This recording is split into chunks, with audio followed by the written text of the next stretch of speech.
Een prachtig boek dus over de 18e eeuw. Die eeuw van verlichting, die helemaal niet zo tolerant was als wij dachten dat die was. Nu een gesprek met Roman Krznaric over empathie. Dit boek, dat is een belangrijk filosofisch boek dat ook nog eens een keer ongelooflijk aangenaam leest. Hij is een van de oprichters van de School of Life. En ik wil u om te beginnen nu een foto laten zien waar ik niks over zeg, maar die straks aan het einde van het gesprek met Roman weer terug zal komen. En dan zegt hij er iets over. Maar wij kijken eerst even naar deze foto. Roman Krznaric, welcome. Well, to begin at the beginning, to paraphrase Dylan Thomas, to begin at the beginning. Your mother died of breast cancer when you were 8 years old. And since then, you found it difficult to connect to the sorrows of other people, if I'm right. Well, can I say that this book on empathy is a quest? I'd say it is a quest. It is.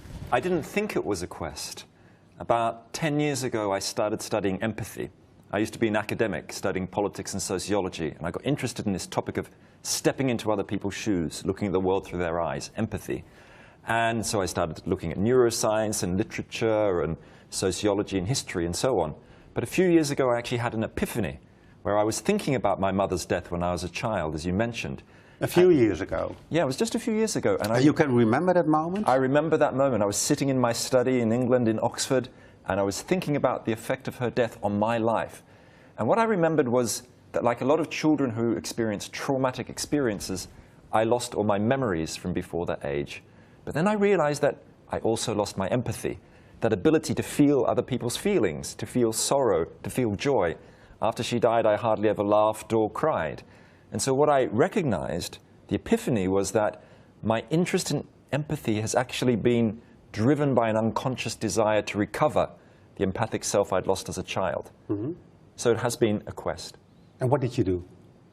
What I did was to try and take ideas about empathy, which have been around in psychology for a century, and to try and see, well, how can you apply empathy in everyday life for my relations with my children? How can I apply empathy to trying thinking about conflict between Israelis and Palestinians, taking empathy to the level of politics? And also to reflect on other experiences of my own, like, you know, where I live in Oxford, I used to walk past a homeless man for years. He used to seem crazy. He used to talk to himself. He'd wear no shoes during the winter in the snow. And I used to think I had nothing to do with him, we had nothing in common. And one day I stopped and I spoke to him. His name, he told me, was Alan Human, quite an unusual name. And it turned out he'd studied philosophy at Oxford University. Like you did. Like I did. And that it turned out he was an expert in Nietzsche and Aristotle, and we developed a great friendship based on our interest in moral philosophy and pepperoni pizza. But what I discovered really was the importance of curiosity about strangers, how stereotypes and prejudices stop us empathizing, treating people as human beings. And since when does the word empathy exist in the English language? Originally, it's a German concept, isn't it? Einfühlung. Yeah, Einfühlung is a 19th century term from German aesthetics and art history about feeling into a painting, not just having a rational relationship with the work of art, but feeling it. But in the year 1909, an American psychologist called Ed Titchener invented the word empathy. And originally it was about sort of feeling into another person, just reflecting their feelings like a mirror. So if you see anguish on a child's face and you too feel anguish, that's empathy. But another kind of empathy then developed, empathy, not so-called affective empathy, but what's called cognitive empathy, where you really try to imagine, what's it like to be another person? What's it like for me to be you, Wim Brands? What's it like to be a homeless man, and you walk past them and you don't just feel sorry for them and toss them a coin, pity, that's what's called sympathy. But you actually try to empathize, you try to imagine, what's it like to sleep out rough on a cold winter's night? What's it like to be walked past without someone looking you in the eye? Come again? What are the differences with sympathy? So sympathy is an emotional response to someone, but one that isn't shared. So if you see anguish on a child's face, but you feel a different emotion, like pity, you think, oh, the poor little thing.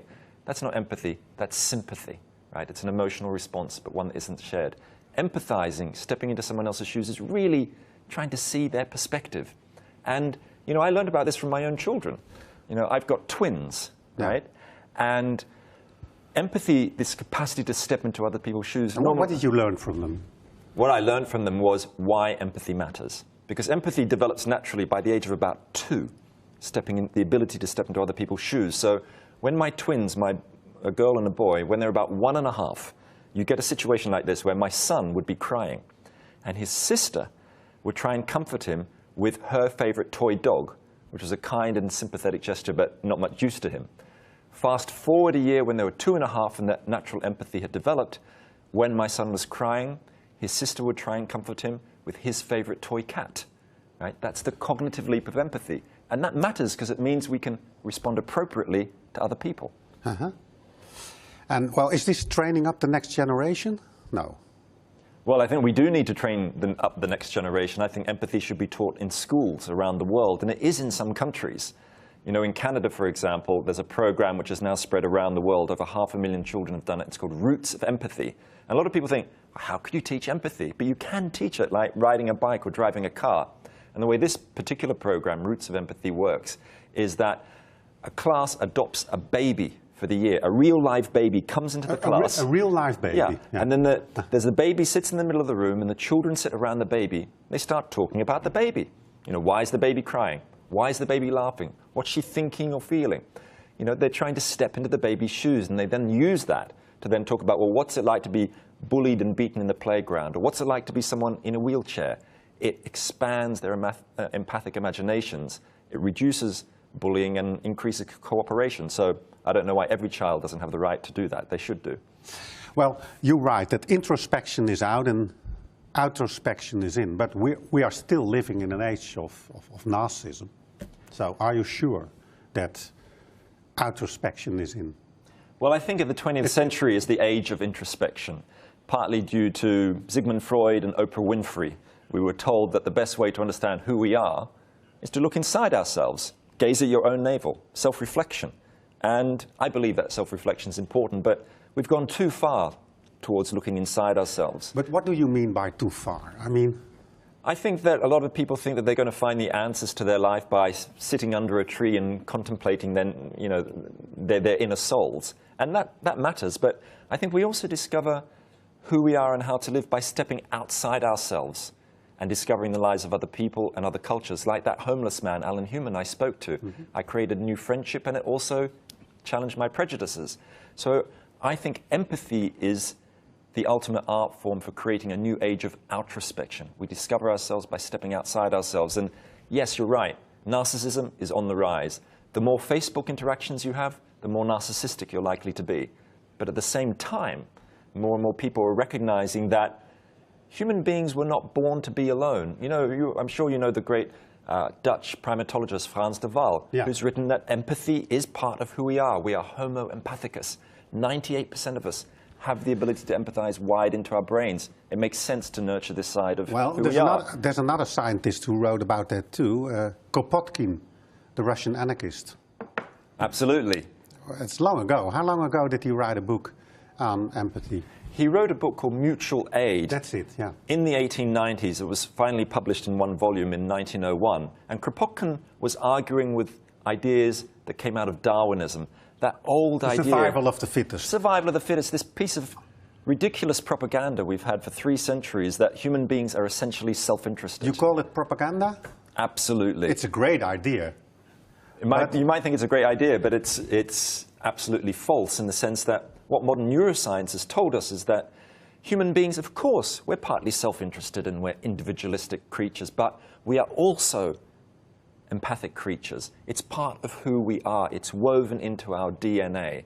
And it's crazy to just think that and to organize our social institutions on the idea that we're just competitive creatures.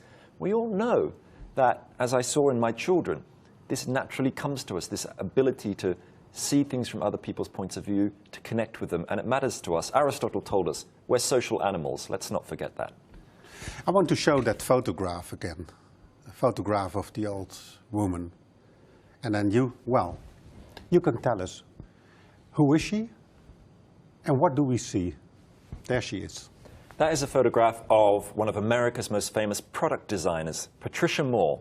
And you wouldn't believe it, but in that photo, She looks like an 85-year-old woman. She's actually 26 years old. She's 26. And why did she transform herself? What happened was that about 30 or 40 years ago, actually, she was in a meeting with some male designers at a very famous New York design firm called Raymond Loewy, and they were talking about something kind of boring, the design of a refrigerator door. And she said to one of the senior partners, a man, she said, you know, couldn't we design the refrigerator door so it could be opened easily by an older person with arthritis? And this male senior partner said, you know, Patricia, we don't design for those people. And this made her very angry. So she decided to conduct one of the great empathy experiments of the last century. She hired a Hollywood makeup designer, an artist, to turn her into an 85-year-old woman with wrinkly face, with glasses so she couldn't see properly. She bound up her arms and legs with bandages so she was like an arthritic woman. And she went onto the streets of America for 3 years, visiting over 100 cities, finding out what's it like trying to open the doors of department stores, go up and down subway stairs, to try and use a potato peeler. And what happened? What did she learn? Yeah, okay, what happened? Well, she invented some of the most everyday but extraordinary inventions that we all have. If you open the kitchen drawer at home, you'll find one of those thick rubber-handled potato peelers or can openers. She invented that. It's called the OXO Good Grip. It's for someone with arthritis. They can pick it up easily. Look at this glass. She invented the idea of universal design, the idea that every object should be designed so it can be used by a 5-year-old or an 85-year-old. Now this is common, but what it shows is that putting yourself in someone else's position sparks our creative minds and makes a social difference. Mm-hmm. Yeah, well, if you want to launch a silent revolution, you need some ideas. Let's speak about some of them. Well, for instance, you have to develop an ambitious imagination. But what's an ambitious imagination? I think what do I need then? The first step of empathizing is to make a habit of putting yourself in someone else's position. Yeah. Okay. Mahatma Gandhi said something very interesting about this, about making that imaginative leap, being ambitious. He said, whenever you are in doubt, or when the self is too much with you, apply the following test. Recall the face of the poorest man who you may have seen, and ask yourself if the step you contemplate is going to be of any use to him. Then you'll find your doubts and yourself melting away. Now, just imagine if that was on the screensaver of your computer.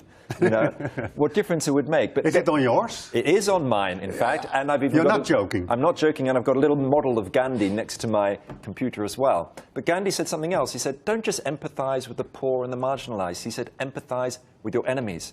People whose views you don't agree with, people of different religions, people of different cultures. You know, he was a Hindu who said, I'm a Muslim, and a Hindu, and a Christian, and a Jew. And I think empathy is really about trying to use your imagination to cross those divides. Mm-hmm.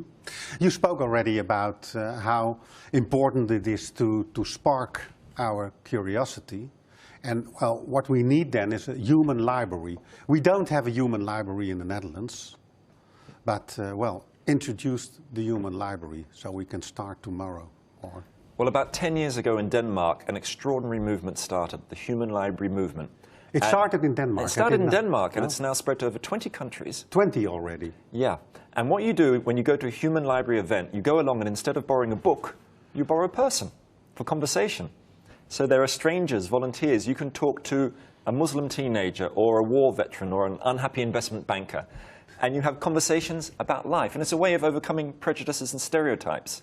But even if you don't have a human library in your local town, I think a good empathic prescription is to have a conversation with a stranger at least once a week and, you know, get beyond superficial talk about the weather and talk about, you know, the stuff that really matters in life. But do you have a human library in England?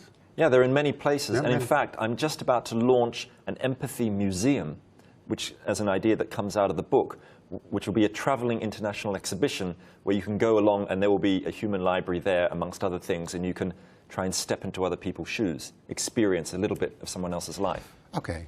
Introduce another idea that's important to launch that silent revolution.